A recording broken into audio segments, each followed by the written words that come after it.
Welcome back. I wanted to post a short video to thank everyone for their tremendous support and comments for our videos.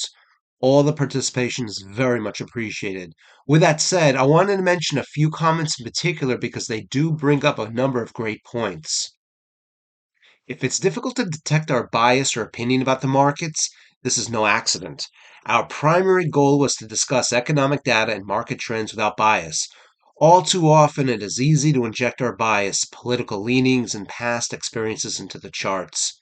But the charts know not of these things. The charts simply reflect the change in the buying and selling forces, such as the oil market. The unemployment rate declines if more people rejoin the workforce. But it seems all too often these days there are several interpretations of the economic report. Bias can cloud our judgment when we're contemplating a major financial decision, and it should not. The purchase of a home, investments in the markets, or a career change should only occur based on the facts. In other words, just the data. Just consider the following interpretations of the housing starts released this past week. New housing construction dipped in December. Permits rose. Housing starts rose in December as mortgage rates remained elevated. U.S. housing starts fall in December as single-family projects decline. Correction. December housing starts snap 3-month building streak. Permits rise. Not to beat up any particular publication. What was the actual news, though? It was somewhat mixed, but for the most part positive. Of course, rarely is an economic report clear-cut. These releases are comprehensive and take many factors and data sets into consideration. Our goal is to simply discuss the data in the most objective manner possible. What about the overall economy? Well, that's even more complicated. Are we discussing the consumer or the producer? Home buyer or seller? Home owner or renter? Perhaps it's easiest to look at the markets for the answer. Lately, the Fed funds futures have moved away from the prospect of an interest rate cut. This tells us the market believes the economy is strong and or inflation is still a risk.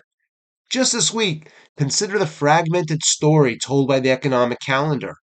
Certainly, there's no doubt manufacturing is a cause of concern lately. New York Fed's Empire State plunges to the lowest level in January since the pandemic. Philadelphia Fed factor gauge remains in negative territory for the 5th straight month. However, good news. Retail sales jump in December. Good holiday shopping season shows signs of strength. Existing home sales tumbled to the lowest level in 1995 last year.